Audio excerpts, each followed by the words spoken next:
दोस्तों, चीन ने 10 लाख कामकाजी ड्रोन का ऑर्डर दे दिया है। सवाल ये है, ड्रोन उड़ेंगे कहाँ और गिरेंगे किस पर? चीन ने अपने इन ड्रोन को कामकाजी नाम दिया है। ये ड्रोन सटीक निशाना लगाने के बाद खुद को उड़ा देते हैं। चीनी सेना को इस ड्रोन की सप्लाई साल 2026 तक हो जाएगी। दोस्तों, ये ड्रोन हथियार ही नहीं बल्कि उड़ते हुए बम है। इनका काम है दुश्मन की छाती पर बैठकर धमाका करना। लेकिन चीन को इतना बड़ा ऑर्डर क्यों देना पड़ा? क्या कोई बड़ा प्लान चल रहा है? चीन के इन ड्रोन का पहला निशाना कौन हो सकता है? ताइवान, जो पहले ही चीन की लाल आंखों पर चढ़ा हुआ है, या फिर भारत, जो चीन की हर चाल का करारा जवाब दे रहा है?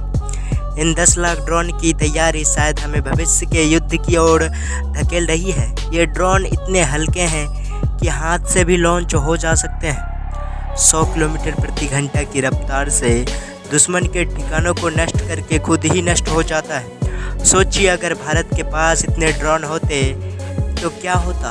एलएसी पर चीनी सैनिक को हमारी सेना ड्रोन के झुंड से सलामी देती और पाकिस्तान के दिन में तारे दिखाई देते।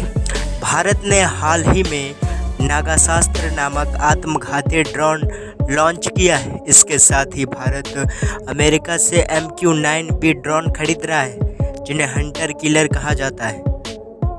यानी अब हमारे दुश्मन भी समझ ले कि हम जवाब देने में देर नहीं करते।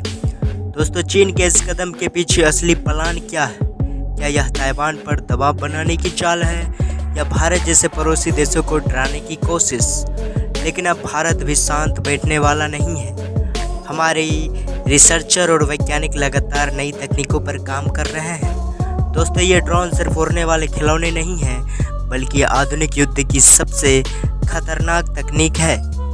चीन का यह फैसला दुनिया को साफ संदेश दे रहा है कि अब युद्ध आसमान से लड़ा जाएगा, और भारत भी तैयार है। तो तैयार रहिए, क्योंकि आने वाले वक्त में युद्ध लड़ने के लिए जंगी जहाज़ों की नहीं बल्कि घातक ड्रोन की ज़रूरत होने वाली है। और हाँ, चीन की इन हरकतों से डरने की ज़रूरत नहीं है।